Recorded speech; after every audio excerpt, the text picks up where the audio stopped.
ఆంధ్రప్రదేశ్ శాసనసభ ఎన్నికలకు సంబంధించిన ఫలితాల కోసము తీవ్రమైనటువంటి నరాలు దిగేటువంటి ఉత్కంఠత అయితే నెలకొని ఉంది.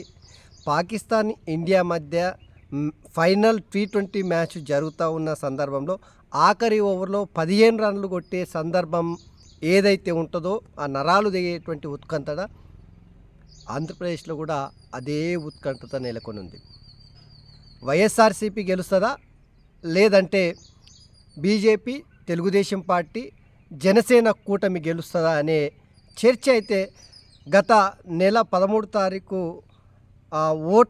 ఓట్లు వేసిన తర్వాత నుంచి జరుగుతున్నటువంటి అనేక చర్చలు సోషల్ మీడియా వేదికగా ప్రచారం, ఎవరి పార్టీకి సంబంధించిన అనుకూలులు వారి పార్టీ గెలుస్తుంది, ఫలానా సర్వే సంస్థ ఫలానా గిన్ని సీట్లు ఆంధ్రప్రదేశ్లో వైఎస్ఆర్సీపీ గెలుస్తూ ఉంది, లేదంటే కూటమి మెజార్టీ స్థానాలు గెలుస్తూ ఉంది, ఇట్లా చర్చ నడుస్తుంది.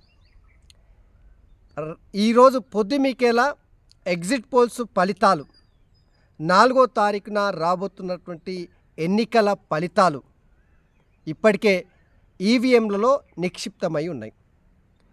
ఇవన్నీ చూసిన తర్వాత వివిధ ఛానళ్ళలో చర్చలు, రాజకీయ ఉద్దండులు, చాలామంది విశ్లేషకులు, అనేక మంది ఆరా సంస్థ మస్తాన్ రావు కావచ్చు, నాగన్న సర్వే కావచ్చు, ఇట్లా అన్నీ చూసిన తర్వాత ఒక క్లారిటీ అయితే వస్తూ ఉంది. డెఫినెట్గా ఆంధ్రప్రదేశ్లో జరిగిన ఎన్నికలు రెండు పార్టీలకు, ఓవైపు వైఎస్ఆర్సీపీ, ఇంకోవైపు కూటమికి డెఫినెట్గా ఎన్నికలు చాలా ప్రాధాన్యత సంతరించుకున్నది.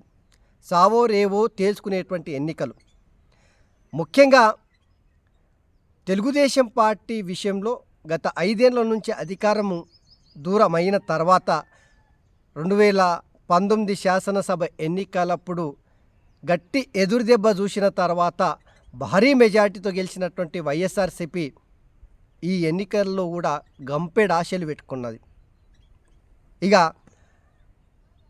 రేపు 4వ తారీఖున రాబోతున్నటువంటి ఫలితాలు, ఓటింగ్ సరళి, చర్చల సారాంశం, వివిధ మీడియా ఛానళ్లలో ప్రసారమైనటువంటి వార్తల అంశాలను, విశ్లేషకులు చెప్పినటువంటి విషయాలు, అనేక మంది సెఫాలజిస్టులు అంటే ఎన్నికల సర్వేలు చేసేటువంటి వ్యక్తులు వ్యక్తం చేసినటువంటి అభిప్రాయాలన్నింటినీ పరిగణలోకి తీసుకున్న తర్వాత ఆంధ్రప్రదేశ్లో గెలిచేది కూటమి.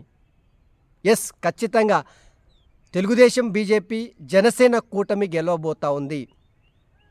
దాదాపుగా 105 నుంచి 130 మధ్యలో కూటమికి సీట్లు వచ్చేటువంటి అవకాశం చాలా స్పష్టంగా వీరి సర్వేలు, ఎన్నికల సరళి ఇవన్నీ అంచనా వేసిన తర్వాత ఇది డెఫినెట్గా కూటమికి అనుకూలంగా ఉన్నట్టు తెలుస్తూ ఉంది.